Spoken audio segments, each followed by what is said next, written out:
कृषि कानूनों के खिलाफ आंदोलन का 43वां दिन है। किसान आज दिल्ली के चारों तरफ ट्रैक्टर मार्च निकाल रहे हैं। वहीं किसानों ने यह दावा किया है कि इस मार्च में करीब 60,000 ट्रैक्टर शामिल होंगे। आपको बता दें कि यह मार्च सिंघू बॉर्डर से टिकरी, टिकरी से शाहजहांपुर, गाजीपुर से पलवर और पलवर से गाजीपुर तक निकाला जा रहा है।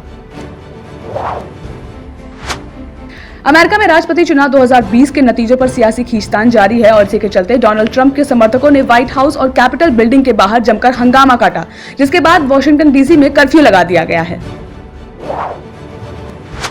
डोनाल्ड ट्रंप के समर्थकों ने इलेक्टोरल कॉलेज को लेकर बैठक से पहले कैपिटल बिल्डिंग में जमकर हंगामा काटा और तोड़फोड़ भी की, जिस पर संज्ञान लेते हुए प्रधानमंत्री नरेंद्र मोदी ने ट्वीट करते हुए कहा कि वॉशिंगटन डीसी में दंगों और हिंसा के बारे में जानकारी मिलने के बाद मैं काफी चिंतित हूं। सत्ता का हस्तांतरण क्रमबद्ध और शांतिपूर्ण तरीके से होना चाहिए। भारत में पिछले 10 दिनों में कई राज्यों में लाखों पक्षी मृत मिले हैं। कम से कम 4 राज्यों जैसे कि हिमाचल प्रदेश, मध्य प्रदेश, केरल और राजस्थान ने बर्ड फ्लू की पुष्टि कर दी है, जिसके बाद इसके संक्रमण को फैलने से रोकने के लिए कई अन्य राज्य भी अलर्ट हो गए हैं। मुख्यमंत्री नीतीश कुमार ने विधि व्यवस्था पर समीक्षा करने के बाद सरदार पटेल परिसर में पत्रकारों से मुखातिब होते हुए कहा कि कांग्रेस का कोई विधायक उनके संपर्क में नहीं है। उन्होंने कहा कि हम अपने काम में लगे रहते हैं और अन्य किसी की बात पर कोई ध्यान नहीं देते हैं। चीन और अमेरिका जैसे देश जल्दी से जल्दी अपनी आबादी का टीकाकरण करने में जुट गए हैं, तो वहीं भारत में कोरोना टीके के लाखों डोज अप्रूवल मिल जाने के बावजूद वो स्टोरेज या फिर फ्रिज में ही पड़े हुए हैं। दरअसल भारत सरकार और सीरम इंस्टीट्यूट ऑफ इंडिया के प्रतिनिधि बंद दरवाजों के पीछे कई महीनों से तोलमोल में जुटे हुए हैं, लेकिन उनके बीच फाइनल समझौते पर हस्ताक्षर नहीं हो पा रहे हैं।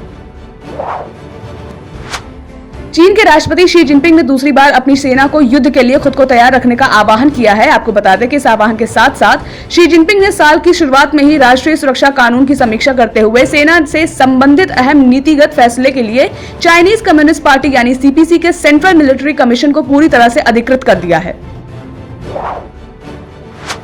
लखनऊ में विभूतिखंड में मौजूद भीड़ भरे कठौता पुलिस चौकी के सामने कल यानी बुधवार की रात गैंगवॉर में मऊ के मोहम्मदाबाद गोहना के पूर्व ब्लॉक प्रमुख अजीत सिंह की गोली मारकर हत्या कर दी गई। वही वारदात के दौरान उनके परिचित मोहर सिंह के पैर में भी 3 गोलियां लगी।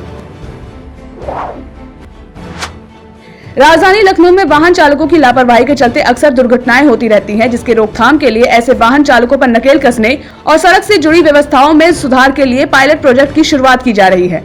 इस प्रोजेक्ट के तहत सड़कों में किए जा रहे बदलाव के बाद इन मार्गों को स्पीकिंग रोड के नाम से जाना जाएगा।